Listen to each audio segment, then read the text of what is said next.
सम्पूर्णमा नमस्कार।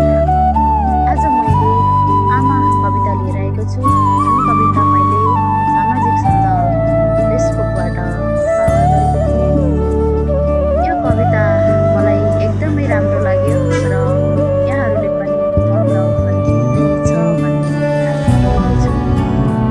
यो कविता सुनिसकेपछि हाम्रो यो युट्युब च्यानललाई लाइक, कमेन्ट र सब्सक्राइब गर्नुहुनेछ भन्ने आशा पनि गरेको छु। अब भने म कविता वाचनतर्फ लाग्दछु।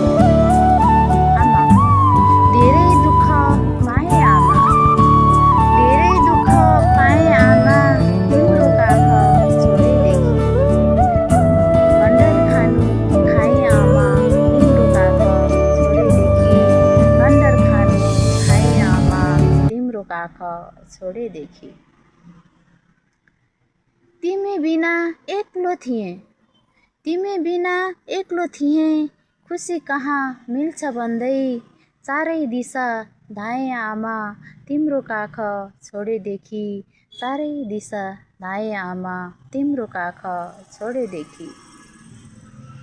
जति उमेर बढ्दै गयो, जति उमेर बढ्दै गयो, आवश्यकता झनै बढ्यो। सबलाई ऋण लाएँ आमा, तिम्रो काख छोडेदेखि। सबलाई ऋण लाएँ आमा, तिम्रो काख छोडेदेखि। चोट लाग्दा गिजाएर, चोट लाग्दा गिजाएर खुसी हुँदै हाँस्ने गर्छन्। कस्तो सहर आएँ आमा, तिम्रो काख छोडेदेखि।